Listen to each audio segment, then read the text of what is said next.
Allez, bienvenue à tous dans cette vidéo. Alors, plusieurs points abordés dans cette vidéo.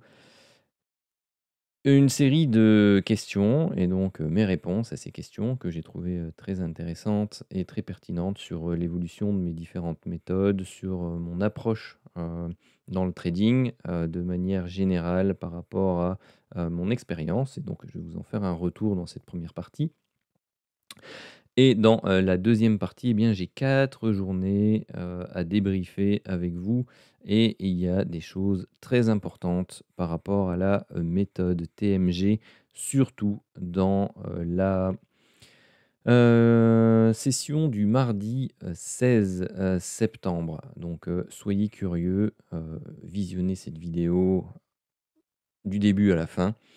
N'hésitez pas à me poser vos questions en retour, à me laisser vos commentaires, que ce soit directement sous la vidéo YouTube, que ce soit sur TikTok, que ce soit dans le canal Telegram dont vous avez le lien dans la description de la vidéo afin de nous rejoindre, ou que ce soit sur X où vous pouvez bien entendu liker partout, partager partout, et voilà, faites-moi pousser cette vidéo dans les sommets de l'algorithme de YouTube.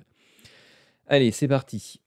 Alors, je vais reprendre les questions, que m'a posées Marco, c'était ce matin.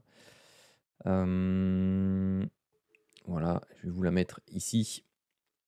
Alors, il aimerait un retour, effectivement sur mes différentes méthodes. Pour ceux qui me suivent depuis le début, j'ai eu une première méthode que j'ai appelée, la méthode Full King, donc il y a eu la 1.0 sur lesquelles j'avais fait, plus de 2 ans de backtest et de monitoring, et qui marche toujours super bien, mais que j'applique donc sur des indicateurs personnels, qu'on retrouve sur ProRealTime uniquement, et c'est une méthode que je n'ai pas réussi à transférer ou coder, que ce soit sur TradingView ou sur, MetaTrader, ça bug. Ça donne pas du tout, le rendu graphique, comme ça peut le rendre sur,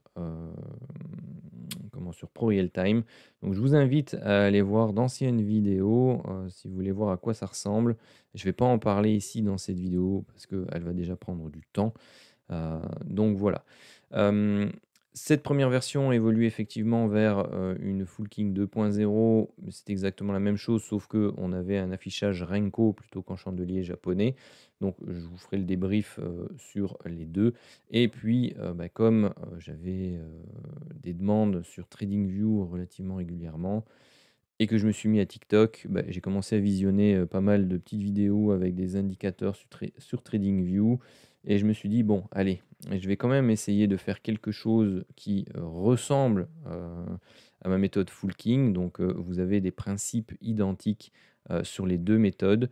Vous avez, sur la méthode TMG, donc vous avez, ma fameuse, bande de Hull, qui, on va dire, reprend d'une certaine façon un peu le même principe que j'avais sur, le Full King, mais c'est pas la même chose parce que de nouveau, j'ai pas réussi à coder exactement la même chose et ça donne pas, le même comportement. C'est ça qui est embêtant, et donc je suis parti sur autre chose qui s'en approche quand même, on va dire, assez bien, et que j'utilise plus ou moins de la même façon, moi, dans mon trading.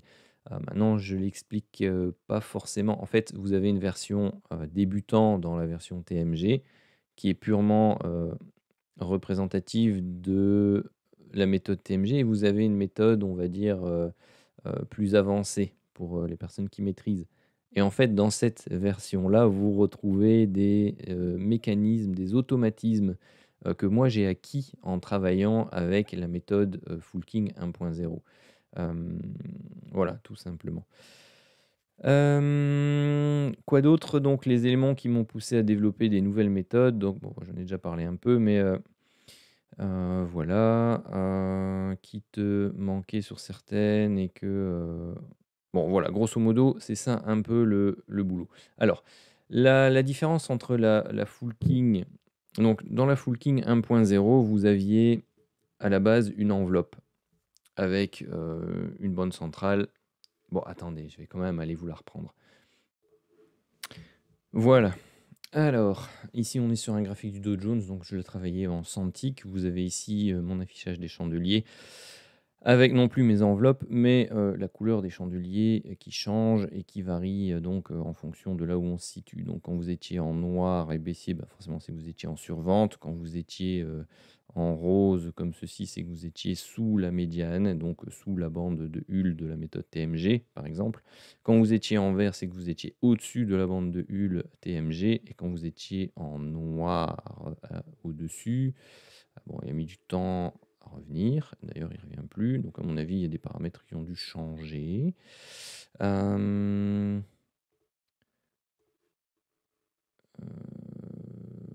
Bah oui, forcément, hein. Normalement, c'est ça même. Un moment que je l'ai pas regardé. Donc voilà, hop. Et donc, vous voyez, bah, ici, vous avez le noir qui apparaît au-dessus, c'est qu'on rentre dans une zone de surachat. Et donc, l'objectif, c'était de travailler les setups de divergence à l'achat lorsque l'on était en survente. Et vous aviez les petites alertes bleues ici qui vous indiquaient le moment opportun où rentrer. Vous aviez une mise à BE ou un TP1 sur la première zone, et vous aviez le TP final ici sur l'arrivée dans la zone de surachat, par exemple. Donc voilà, c'est une méthode, qui fonctionne toujours, très, très bien, et que, bah, j'applique éventuellement sur le Dow Jones.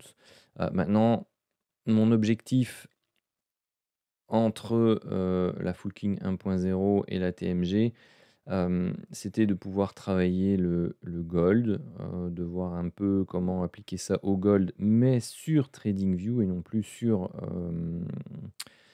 Pro Real Time. Et donc, ben, ouais, je suis passé de la Full King, à la TMG sur TradingView. Donc le principe est sensiblement le même, sauf que, je ne regarde plus les setups de divergence, hein. Et où est-ce qu'il est? Il est ici. J'ai dû chercher un peu. Hop, voilà. Et donc, bah, ici, j'ai, plutôt mon signal d'alerte, les petites bougies bleues et rouges. Bah, vous avez le même principe ici avec le TMG que moi j'ai positionné en bas. Vous pouvez le positionner en haut, au milieu, enfin bref, moi je l'ai positionné en bas. Et le système de savoir si on est en survente ou en surachat, eh bien, je le fais moi-même, maintenant. C'est-à-dire que, bah, quand je sais qu'on est très éloigné ici de, cette enveloppe, comme par exemple dans ces niveaux-là ou ces niveaux-là, je sais qu'on est très probablement en zone de surachat. Pareil, quand on descend, très fort, ici en dessous, bah, il est très probable que, l'on soit en zone de, survente. Maintenant, c'est devenu une habitude en fonction de l'écart que vous voyez.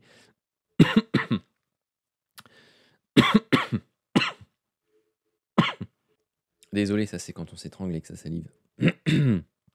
Donc maintenant, avec l'habitude, moi j'ai cette méthode déjà inscrite dans, mes yeux, dans mon cerveau. Donc je n'en ai plus besoin en fait. Et ce système-là me permet de l'appliquer, de manière simple, également, en mode, je vais pas dire, pro, mais aguerri, heu, sans forcément avoir les indicateurs devant les yeux. Ce que vous, en tant que débutant sur cette méthode-là, bah, vous n'allez pas forcément savoir faire. Donc c'est ça la différence entre les 2 méthodes. Mais c'est une approche qui est, identique au final. Parce que, j'attends, ici d'être, par exemple, moi en survente, et lorsque j'ai, un passage de rouge à vert, qui se fait, en dessous de la bande de Hull et suffisamment éloigné, bah, je sais que, ça fait partie de la méthode Full King en fait. Et donc, moi, je vais procéder à un achat. Et c'est pour ça que je vous dis que c'est un achat, réservé aux experts, parce que ce sont ceux qui ont déjà eu l'habitude de travailler avec mes systèmes et qui vont avoir cette vision sans avoir les indicateurs devant leurs yeux. Alors que, une personne qui débute avec ces systèmes-là, bah, elle va forcément attendre le passage rouge-vert et idéalement d'être au-dessus, de la bande de Hull pour pouvoir acheter et aller rechercher, hem, un risk reward toujours de 1 pour 1 par contre dans cette méthode-là. Dans l'autre méthode, forcément quand on achetait ici en survente et qu'on allait rechercher le surachat, eh bien on avait des risk rewards qui pouvaient aller jusqu'à 3, 4 parfois, quand c'était des beaux mouvements. Donc voilà principalement les différences entre les 2 méthodes et les raisons pour lesquelles, je suis passé de l'une à l'autre. C'est pour un souci de plateforme, c'est pour, travailler un actif que beaucoup aiment bien, qui est l'or et sur lesquels on voit énormément de robots, hem, qui apparaissent et qui disparaissent, hein. Me demandez pas pourquoi. Scam, pas scam, mais énormément de, personnes montent, des robots ou des comptes, copy trading sur des, méthodes basées sur l'or. Donc beaucoup de monde est intéressé à pouvoir travailler l'or et ben moi, heu, j'ai voulu remettre mes indicateurs et en faire une méthode, spécifique pour travailler effectivement, cet actif et donner des résultats, sans, rester toute la journée, devant les écrans. C'est-à-dire avoir pendant certains créneaux horaires la possibilité d'avoir un ou 2 trades à prendre et que ces trades soient dans 90 des cas, des trades qui, passent et qui, donnent des gains. Alors, ça, c'est une première chose. Ensuite, une autre question, qui était dedans, c'était, donc par rapport à, mon expérience sur le codage et sur, la réalisation des robots. Qu'est-ce que j'en ai appris? Eh bien, j'en ai appris que les robots, c'est, relativement compliqué, pour moi. Il faut toujours avoir le trader derrière pour, le surveiller, pour voir que les conditions soient bien respectées parce que le marché change, il y a la volatilité. Derrière, il y a, des phases plus, spéculatives que d'autres. Il y a des moments où il y a plus de mouvements, d'actions. Il faut pouvoir adapter, les stop loss, le money management en fonction et donc bon, bah, le robot, ouah, il faut déjà, arriver à un niveau de codage très, très, très, très, très élevé et performant. C'est pour ça que moi je préfère toujours la méthode, on va dire semi-automatique, c'est-à-dire avoir l'écosystème des indicateurs, avoir, ma vision et puis, avoir mes «alertes» entre guillemets visuelles, heu, où il faut trader. L'inconvénient, c'est qu'il faut être devant les écrans à ce moment-là pour pouvoir le faire, alors que le robot, lui, le fait, n'importe quand et à toute heure. Voilà, c'est la seule différence. Pour l'instant, j'ai jamais été satisfait des robots que j'ai pu tester ou que j'ai pu, coder, moi-même. Par contre, la méthode ou les méthodes que j'ai réalisées, j'en suis pleinement satisfait, mais je n'ai pas réussi à retranscrire ça, de manière full automatique jusqu'à présent. Donc voilà pour la, différence entre les 2, on va dire, méthodes. Le Renko, juste pour, en dire un mot, bon, ben, voilà, c'est une autre façon d'afficher. Oui, ça fonctionne mais au final, j'aime pas trop le visuel du Renko parce que, je préfère voir exactement la formation du chandelier japonais. Je trouve que les chandeliers japonais ont plus donnent plus d'informations, sur les mouvements et sur sur la technique des prix. Voilà. Allez, dans cette seconde partie de vidéo, eh bien, on va commencer, par le débrief du, 16 septembre. Alors bien entendu, je vous ai préparé tout ça un peu à l'avance pour que ça aille plus vite. Donc vous allez voir à l'avance ici apparaître, les opportunités. Donc vous voyez qu'ici, c'est la session du, matin et donc on est autour des 2h15 quand vous avez ici ah oui, je voulais vous parler aussi de cet indicateur qui lui est complètement gratuit. Vous pouvez aller le, chercher, il s'appelle Support Résistance Channel et il vous met automatiquement bon après ce qui est embêtant, c'est il agrandit hop la vue, mais il vous met automatiquement des zones de support et résistance qui vont varier dans le temps. Vous voyez ici, il a mis une résistance par rapport à la mèche. Bon, moi, quand je les dessine manuellement, je prends la zone, donc je prends ici la clôture, là, plus donc moi, je la dessine manuellement, mais pour ceux qui ont du mal à tracer leur zone de support et résistance. Voilà, vous pouvez déjà utiliser ça, c'est un outil intéressant. Par exemple, moi, celle du milieu ici, je ne la mettrai pas. Moi, j'aurais ce genre de zone, ci en rouge tracée et j'aurais éventuellement, une pointillée ici parce que c'est une zone, on va dire, qui a été travaillée là, mais qui peut ne plus avoir, d'effet par la suite. D'accord? Donc je serais plutôt comme ça, faible, importante. Mais vous avez cet indicateur-là et vous allez le voir au cours de l'utilisation qui varie. Donc la première possibilité ici, donc vous voyez, on était en rouge, on était sous, la bande de Hull. Là, on a un beau chandelier ici qui franchit à la hausse la bande de Hull et qui est relativement loin de la zone de résistance, la plus, importante et donc là, vous avez la possibilité d'entrer à l'achat avec, un stop en dessous de, ce chandelier-là, hein. Donc vous pouvez, avoir le ratio de, 3000 pips et 3000 pips. Oups, non 300 c'est peut-être un peu light, hop. Voilà et vous êtes en dessous de, ce grand chandelier-là, en dessous de, la bande de Hull et là, vous avez votre objectif avec un ratio de 1 pour 1 qui se trouve en dessous ou sur la zone de résistance. Donc voilà, hop, il est touché. Passons au suivant. Alors vous voyez ici, il a tracé, la zone grisée et puis, parfois ça passe en rouge, donc ça c'est quand il valide, quand il la casse à la baisse et là pour l'instant il la travaille, donc il la remet en grisé. Voilà, c'est pour l'utilisation, l'interprétation,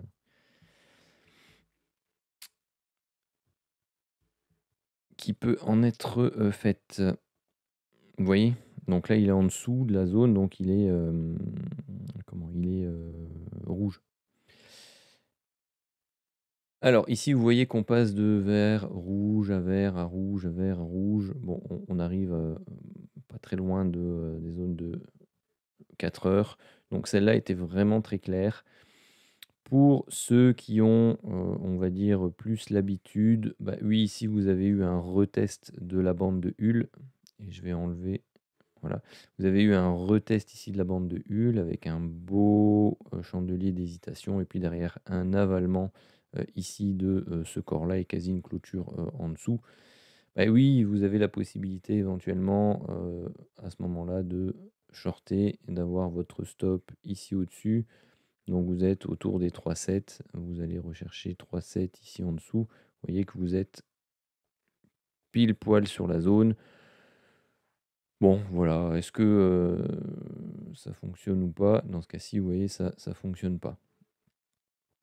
Heu, donc ça, si vous le prenez en tant que, on va dire aguerri, bah, à ce moment-là, vous voyez que là, vous avez un stop loss et ensuite, bah, on passe à la zone des 8 h 10 h 30. Hop. Alors, on va réafficher, voilà l'évolution qu'il en aura fait. Alors, vous avez la possibilité ici, et je vais réagrandir pour que vous voyez bien. Donc là, on était effectivement en dessous, on est passé en rouge, pas de possibilité de vente parce qu'on est sur la zone de support, trop proche. Ici, vous voyez qu'on passe en vert, mais on est en plein sur la bande de Hull et en plein sur cette zone de résistance ici. Et c'est sur ce chandelier-là que vous cassez à la hausse. Alors, celle-ci, j'ai mis non. Pourquoi? Je vais l'enlever.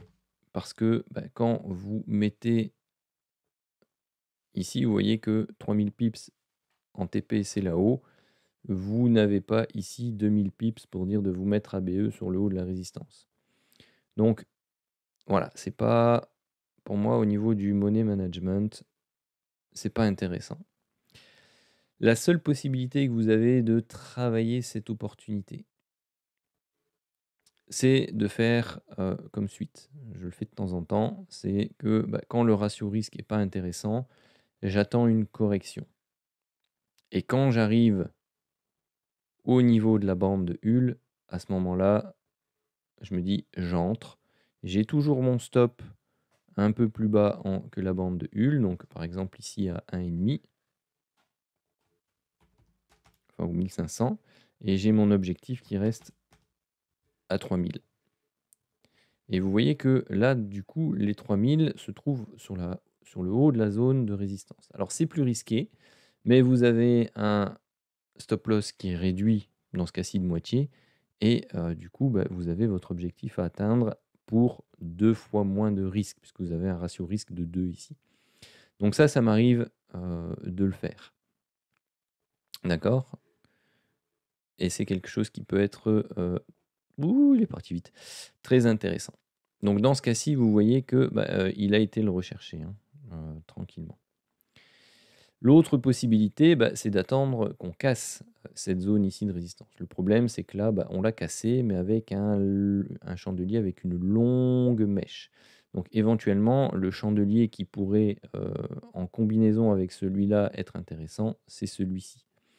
Et donc, bah, là, vous avez de nouveau, on va dire, une possibilité pour les aguerris. Pourquoi? Parce que c'est plus risqué de nouveau. Vous avez un stop loss qui est, beaucoup plus grand. Bah non, hop, parce qu'il est ici au moins, en dessous de cette zone de résistance, et vous allez rechercher un ratio risque de 3, et vous avez l'ancienne zone de résistance qui était là. Donc, est-ce qu'elle paye? Elle paye. Donc ça, c'était aussi une possibilité intéressante, mais de nouveau, ces deux-là sont réservés aux personnes qui ont de l'expérience et qui, maîtrisent le, mécanisme, et aussi j'ai envie de dire, le mécanisme des prix.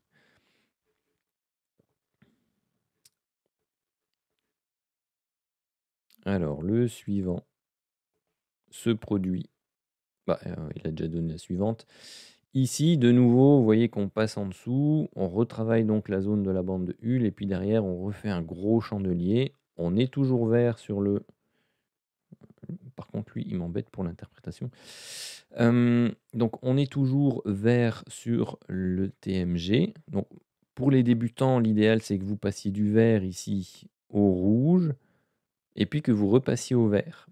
Bon, là, on l'a pas eu, donc du coup, c'est encore un trade plus réservé aux aguerris. Pourquoi? Parce que ici, vous avez un stop de plus ou moins 4500-4600 pips, et du coup, bah, vous devez aller rechercher 4500-4600 pips.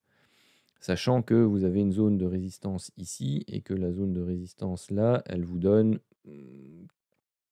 pas tout à fait les 2000 pips qui sont la mise ABE requise. Donc celui-là, il est un peu borderline.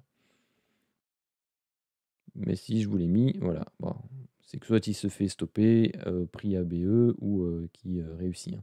De toute façon, sur ce gros chandelier-là qui est juste après, hop, vous remontez et vous êtes ABE, hein, clairement, hein. Pas de risque. Pareil ici, pas sur celui-là parce qu'il n'a pas monté assez en clôture, mais sur celui-là, même si votre TP est pas atteint ici, beh, vous êtes, rapidement du coup ABE, hein. Pour celui-ci, à ce niveau-là, parce que vous voyez qu'à ce niveau-là, vous allez être dans les 2, bah, là, vous êtes effectivement aussi ABE, hein, sur la clôture de ce grand chandelier-là. OK? Hem, donc je vais le remettre en automatique, on va avancer. On est 10h30, donc à mon avis, là, il y aura plus rien avant. Voilà, je vais remettre les niveaux. Donc ici, vous voyez qu'on passe en rouge sur ce chandelier-là. Alors, lui, il l'indique pas, mais moi, personnellement, bah, ici, j'ai un niveau. Bon, il est, potentiellement faible. J'ai même, cette zone-là, moi, qui m'intéresse comme support pour créer un range entre cette zone basse et cette zone haute que lui a marquée et identifiée. Mais donc ici, on passe en rouge, on est en plein dessus, donc personnellement, j'y touche pas. D'accord? Il y en a une autre que moi, j'aurais marquée c'est celle-ci et c'est pour ça que c'est important d'apprendre par vous-même à noter vos zones, parce qu'elles sont importantes. Pourquoi? Parce que ici vous avez même quasi comme ceci.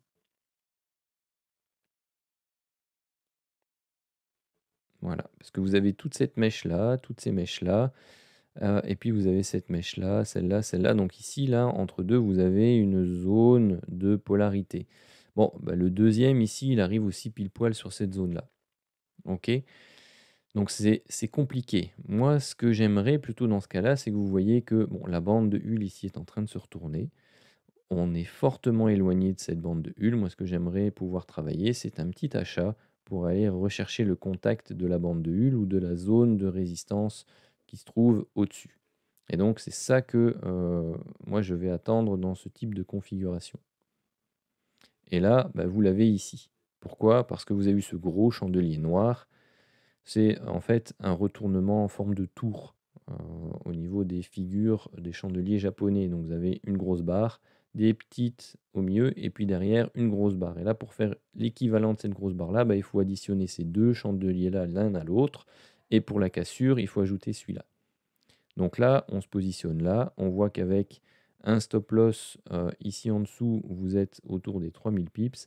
Là-bas, les 3000 pips se trouvent plus ou moins ici. Vous avez un ratio risque de 1 pour 1 qui se trouve sous la bande de Hull et sous cette zone de résistance. Donc ça, pour moi, ça se travaille. OK? Suivant la méthode, hein. Puisqu'on est passé au vert ici, hein, sur le TMG, sur celui-là en plus. Donc c'est ça qu'il faut regarder, hein, c'est important. Ça, c'est un trade débutant.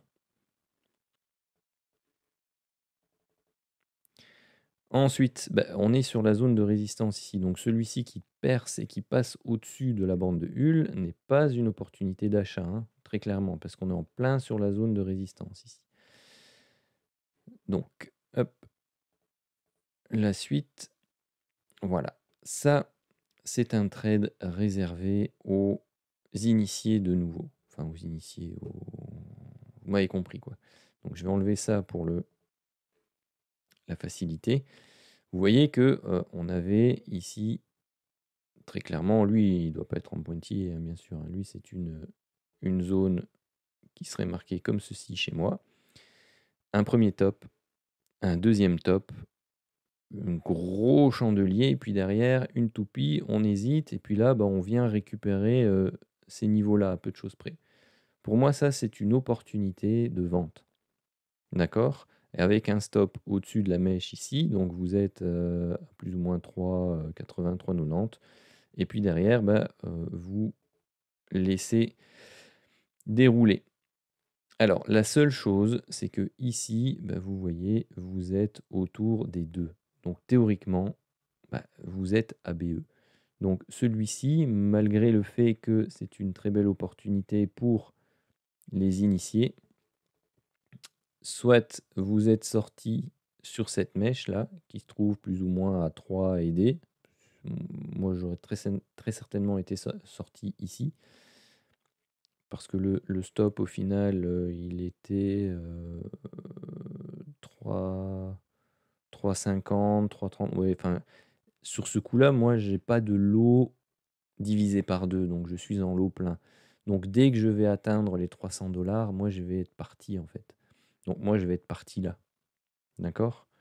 Mais pour ceux qui visent vraiment les 3,5, bah, les 3,5, vous les avez, après que les prix aient baissé et puis remonté le long de cette mèche, d'accord?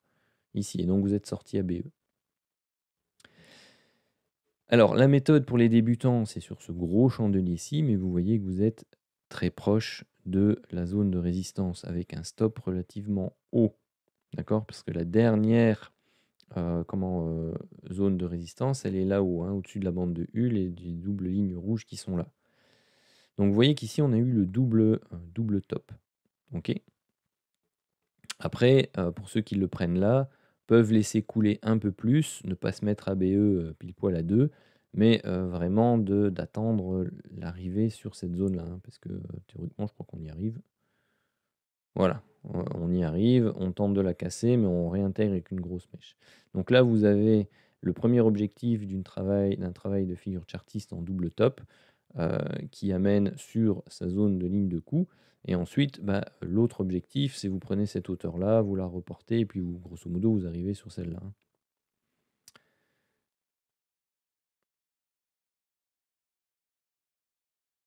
Heu, donc voilà, ici, vous voyez, vous y arrivez, hein. Donc sur cette vente-là, il y avait moyen de, laisser courir, vraiment pour aller rechercher les objectifs chartistes et non plus les objectifs de la méthode. Donc c'est pour ça que c'est vraiment du hors-piste et réservé aux aguerris parce qu'un aguerri va jouer le double top, va, jouer la réintégration justement ou le reflux de cette zone, ici de, résistance. Il va regarder la figure, en chandelier japonais ici qui est une figure de retournement et bah, il a un ratio risque relativement intéressant. S'il veut bien me remettre, non, il va pas vouloir me le remettre. Bon, je vais l'enlever. Hop, on prenait ici un short à ce niveau-là. Même, vous pouvez même attendre celui-là, hein, la cassure de ce niveau-là, hein, ça marche aussi.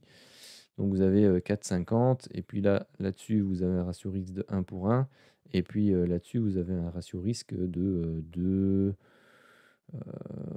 hein. Donc voilà, et si vous le prenez plutôt ici, bah, vous diminuez votre stop et vous avez quasi un ratio risque de quasi 3 sur la zone de résistance, 2,85. Donc vous voyez, c'était relativement intéressant. Hop. Alors lui, il a évolué, donc il nous a mis ça en support, il nous a mis ça en zone de résistance. Maintenant, vous voyez, hein, les pointillés que j'ai tracés, lui, il est marque que maintenant. Donc là, ici, pareil, euh, vous voyez, hein, la zone en vert, bah, je vais de nouveau l'enlever parce que j'ai quelque chose d'important à dire. Ici, vous avez de nouveau, ça je vais le réduire aussi. Vous avez ici une première mèche, un premier creux, une hésitation ici sur cette zone mise en pointillé. Un deuxième test de la zone là et vous voyez en dessous de cette mèche, vous n'avez que des mèches également. Et donc là, de nouveau, vous avez ici une grosse barre, délatéralisation et une grosse barre. Donc c'est un retournement, comme ici, un retournement en tour pour les chandeliers japonais. Puis vous avez eu ici un premier creux et puis un deuxième creux, vous avez un double creux avec une zone ligne de coup qui se trouve plus ou moins ici. Moi, sur ce gros chandelier-là, je prends. C'est de l'anticipation au niveau de la TMG, parce qu'elle est toujours rouge, mais vous avez eu ici un gros, gros chandelier. Et donc, bah, déjà ici un gros chandelier avec une longue mèche basse sur toute une série d'hésitations. Vous avez la figure en chandelier japonais. Moi, tout ça, ce sont des trucs qui me parlent parce que je les ai étudiés, je les ai analysés, je les ai backtestés, je les ai, vraiment travaillés. C'est pour ça que cette journée est très, très, très intéressante. Je ne l'ai pas tradée, mais en débrief, elle vous apprend plein de choses. Donc c'est pour ça que c'est intéressant de passer du temps. C'est pour ça que j'aime passer du temps à faire ces vidéos et j'espère que vous prenez du plaisir à les, suivre et les écouter parce que dedans, vous avez plein d'informations importantes. Ce sont des informations que vous devez maîtriser et connaître sur le bout des doigts et que vous devez savoir repérer en live. Ce sont des bougies de 3 minutes. C'est pas pour rien que je suis passé du Cintiq aussi aux 3 minutes parce que ça vous laisse le temps d'analyser ce qui se passe. Chaque chandelier fait 3 minutes. D'accord? Vous avez le temps d'anticiper ce genre de choses. Si vous êtes ici, moi, ce que j'attends ce chandelier blanc là qui monte. Je l'attends parce que je me dis: «Il y a un creux, il y a un deuxième creux». J'ai une oblique qui baisse ici, je vais vous la dessiner. Bon, hem, hop, voilà, j'ai une oblique de soutien des prix à la baisse. J'ai une zone de support importante que j'attendais, qui est un objectif pour le double top qui était là. Eh bien, je vais attendre ce grand chandelier blanc, moi, d'office pour rentrer en position. Il apparaît, je me pose plus de questions. Il est en train de se former. Il est en train de se former. Je vois le décompte ici sur le côté. 2 minutes, 1 minute, 30 secondes. Je suis prêt avec mes ordres d'achat. D'accord? Et une fois qu'il clôture, j'ai plus aucun doute, je passe à l'achat. Parce que j'ai eu le temps, pendant 3 minutes, de tout analyser. Et là, derrière, bah, c'est jackpot parce que la configuration est parfaite. D'accord? C'est à ça que, j'aimerais que vous réussissiez à aboutir. Ceux qui, débutent, n'hésitez pas à aller suivre mes, vidéos de formation gratuites sur la chaîne YouTube, sur les chandeliers japonais, sur les figures chartistes. Inspirez-en vous et appliquez tout ça dans vos backtests, dans vos replays. C'est super important. Moi, le fait de backtester une méthode pendant plus d'un an et de la repasser en replay tous les jours, d'en faire des vidéos, mais ça m'apprend aussi, ça me maintient dans la pratique, ça m'ouvre les yeux. C'est comme ça que vous apprendrez à devenir de plus en plus professionnel. Faites-le tous les jours, puis passez en test live sur des comptes propres firmes gratuits comme FTMO ou autres. Testez votre méthode. Apprenez à travailler vos lots. Regardez qu'est-ce que ça vous coûte en termes de stop loss, en termes de, non plus de pourcentage, mais en termes de capital, pour ajuster vos lots en fonction de ce que vous voulez faire, en combien de temps vous voulez réussir à passer un challenge ou en combien de temps vous voulez réussir à monter un compte, pour pouvoir le faire grossir. C'est sûr, au plus vous avez des comptes petits, au plus vous allez prendre de risques, au plus votre, stop loss en termes de capital va représenter un gros pourcentage et ça, c'est dangereux. C'est pour ça que, avant de faire ça, il faut vraiment maîtriser parfaitement la méthode et il faut vraiment vous entraîner à fond. Ensuite, on est là. On vient de retester cette zone-là. D'accord? Bon, du coup, il m'en a mis une de trop. Ici, pareil, vous avez un test de la zone, d'accord? Qui ait été adapté et évolué là, OK? Parce que vous, vous l'adaptez au fur et à mesure pour que ça corresponde, avec votre évolution de graphique. Bon, qu'est-ce qui se passe ici? Vous avez une forte hausse. OK, ici vous cassez.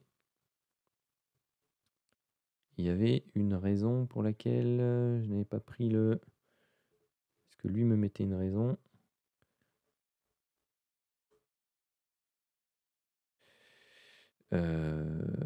Pour quelle raison? Oui, OK, d'accord, oui. Hem, un expert peut enfin un expert, un avisé, ou un expert de la méthode, on va dire, pour le hors-piste peut éventuellement entrer là. C'est vrai et vous voyez que derrière, c'est un stop loss. Par contre, moi, ce qui m'intéresse, même si je me suis pris un stop loss après, enfin, sur celui-là, c'est la configuration qui se prépare après. Donc vous avez une hausse, on tente, il y a une mèche ici. Vous avez un chandelier d'hésitation, mèche haute, mèche basse, pardon. Et là, vous avez un gros chandelier noir qui réattaque et réintègre pratiquement la, euh, la structure. Ben là, c'est pareil qu'ici. Vous avez une structure en chandelier japonais qui peut permettre justement l'inverse. D'accord? C'est une rentrée en vente et qui, se termine par un gain. Donc le stop loss là, un expert doit le combler ici. OK? Ensuite, vous avez la version, on va dire bah non, c'était là. La version, débutant. Sur ce gros chandelier là, vous passez en dessous, vous êtes en TMG rouge. Par contre, vous voyez que, bah, celle-ci est en pointillé. Bon, elle est présente, c'est vrai. Elle peut freiner un débutant. Moi, je l'ai considéré parce que, voilà, en tant qu'avisé, et je vais plutôt maintenant considérer celle-ci comme étant, plus forte, et celle-ci encore plus forte, et celle-ci moyenne, et donc sur ce gros chandelier rouge là, moi j'hésite pas trop à rentrer en vente. Et je sais que derrière celle-là, bah, elle donne, du 3, donc on a les 2 pour mettre à ABE, et si je veux un risk reward de 1 ici sur celle-là, hop, voilà, on est, quelque part par là. Donc c'est au-dessus de ce gros chandelier-là. Donc vous voyez, hop, là, ça a donné l'objectif. Ensuite, il y en a encore une dans cette journée. Donc là, vous voyez que vous êtes en rouge, rouge. Bon, vous cassez ici, mais vous avez les lignes qui sont présentes, hein. Donc ici, c'est compliqué d'intervenir parce que vous êtes sur une zone de support. Celle qui est juste en dessous, bon, elle peut. Voilà, vous avez 4,80. La zone ici en dessous est à 2. Au pire, vous êtes à BE, même si bon, il y a une première grande mèche, il y a une deuxième grande mèche. Au bout des deux grandes mèches ici, même si j'ai pas eu de clôture supérieure à 2, je suis venu tester deux fois enfin, les 2000 pips sur une zone de support. Je reste pas, hein, faut pas, faut savoir être raisonnable, hein. J'ai une double alerte ou même légèrement en perte. Ici, je suis parti, hein. Je reste pas là-dessus. Par contre, ce qui m'intéresse de nouveau, c'est la figure en double creux ici. Là, vous avez eu une tergiversation, de nouveau, un gros avalement. Bah, moi, je vais travailler ici. On a eu une première tentative de réintégration de cette zone de résistance. Moi, je la travaille, celle-là, très clairement, parce que il y a de fortes chances que vous alliez rechercher ce niveau-là. Voilà, elle met un peu de temps, plus de temps que ce que. Bon, après, bon, voilà, il est 17h45 aussi, hein, donc c'est toujours un peu plus mou après cette heure-là. Mais vous allez rechercher le niveau. D'accord? Bon, la vidéo fait déjà plus de 40 minutes, donc je vais faire les 2 débriefs. Non, les 3 débriefs. Il y a mercredi, jeudi et vendredi encore. Bon, je sais pas si j'aurai le temps de les faire, je vais déjà vous poster celle-là et puis on verra bien.